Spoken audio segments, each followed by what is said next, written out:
All right, welcome to script number 3. We are talking about AI and the transition between a world of scarcity dominated by the need to work in order to maintain basic survival and the upcoming world of hyperabundance created by solar powered AI robots. Now, quite frankly, that transition is going to suck. We are not ready for it. Governments and social institutions, not ready for it. Global markets are not ready for it. And when we enter it, and we will sooner than anyone thinks, we need to push our way through it with an end goal in mind. And that end goal is the hopeful future. All right, so today we need to define exactly what we are running toward. When I talk about the hopeful future, I'm talking about a specific economic reality. It's a reality defined by a single phrase: all of what we need and most of what we want. That is the standard of living we are building towards. But what does it actually mean? Let's start with all of what we need. So, in old economics, needs were things that you had to buy: food, shelter, healthcare, transportation, security. You traded your labor for money, and you traded that money for survival. But as we've discussed, human labor is trending toward zero value. Imad Mastaq has a whole book describing that, and it's very good, by the way. And you cannot trade zero value for survival if you're playing with old economics rules. So that brings us to a critical fork in the road. You'll hear politicians and tech CEOs talking about universal basic income. They want to give you a monthly check so you can continue to participate in the market. I'm here to tell you UBI is a trap. It is a band aid from old economics. If the cost of housing is high, a $1,000 check won't help. If inflation spikes, the check is worthless. UBI preserves the idea that you must buy your right to live. And that is a very critical point. On our way to a hopeful future, you don't want UBI. You want UBS, Universal Basic Services. Universal Basic Services means that the things you need to survive aren't bought. They are provided as a function of the infrastructure, just like roads and sidewalks today. In the hopeful future, housing is infrastructure, food is infrastructure, healthcare is just infrastructure. Now, how is this possible? Solar powered AI robots. Let's look at food. Right now, a ham sandwich costs money because of the labor needed to grow the wheat, feed the pigs, process the meat, drive the truck, and stock the shelf. But imagine a vertical organization run entirely by solar powered robotics. The energy is free from the sun, the labor is free from the robots, and the transport is automated by electric trucks that the robots built. The marginal cost of that ham sandwich drops to zero. When the cost is zero, then you don't need to sell it, you just distribute it. People tell their personal AI, "I'm hungry." 15 minutes later, a drone drops off a sandwich. That is universal basic services. It's not a welfare check. It's not socialism. It's the dividend of a fully automated civilization. Now, I know the skeptics are screaming in the comments right now, but wait, resources are finite. We can't all have a mansion on the beach in Malibu. And you're absolutely right. So that brings us to the second half of the phrase, and most of what we want. So we have to be realistic.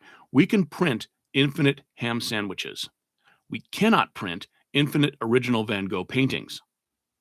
So there are physical limits to the universe, and this is where new economics has to get a little creative.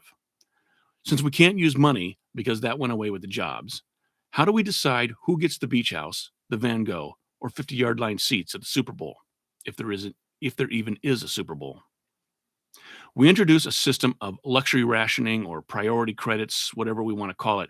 You will be guaranteed your basic needs. But for the scarce things, the rivalrous goods that only one person at a time can use, we need some sort of mechanism. So maybe everyone gets 100 luxury tokens a month, and you use it or you lose it. It resets to 100 every month. You want to eat at the most exclusive historic restaurant in Paris? Might cost you 50 tokens. You want to book a beach house for a week? That's your whole 100 tokens for the month. You want a standard 3D printed guitar? Well, that's free because the robots made a million of them. But you want a vintage 1959 Les Paul? Well, that's going to cost you tokens. So I know what you're thinking. This isn't money. It isn't created by debt, and you can't hoard it to starve others. You can't use it to buy political power. It's simply a control valve for the very few things that remain scarce. This is the hardest part for us to wrap our heads around because we are addicted to ownership. We think success means owning the deed to the land. But in a hopeful future, wealth isn't what you own, wealth is what you can access. If you can summon a car in 30 seconds, do you really need to own your own? If you can access a fully stocked music studio in your neighborhood, do you need to own all the equipment? No. And also, as technology accelerates, pay attention to this part, the category of luxuries will shrink. Today, a personal chef is a luxury for millionaires. Tomorrow, a robot chef in your kitchen, standard equipment for everyone. Today, trip into space is for the ultra rich, and the hopeful future might cost you 5 tokens. So, this changing definition of luxuries is another critical point. We are taking things out of the scarcity bucket and we are putting them into the abundance bucket as fast as the robots can build them. So, why does this matter right now? Why am I talking about luxury tokens in a future when people are worried about losing their jobs now? Because if we don't demand universal basic services, we will get stuck with a watered down version of old economics. We will get a pitiful UBI check that gets eaten up by inflation. We will get austerity measures. We will get a world where robots create trillions of dollars in value, but only a few people see it. Folks, the transition is going to be messy. The job losses are coming. The negative value of human labor is a mathematical certainty. But if we know where we're going, if we know that the destination is a world where the basics are free and the luxuries are accessible, then we can fight for the right policies. We can demand that charities or government buy up 100,000 robots to kickstart public robot building factories. And those new robots gather more resources from already public lands so we can demand that the fruits of automation belong to public infrastructure and not just private ledgers. But we aren't building a welfare state, and this is another crucial point to understand because that's the thinking of old economics. Governments have never proven to be capable of organizing societies and economies by fiat. Every time we try it, we get corruption and we get incompetence. That's what the dispassionate global AI is for, helping us lay the groundwork for a post-scarcity civilization. All of what we need and most of what we want. That, my friends, is the hopeful future. So I will see you in the next video.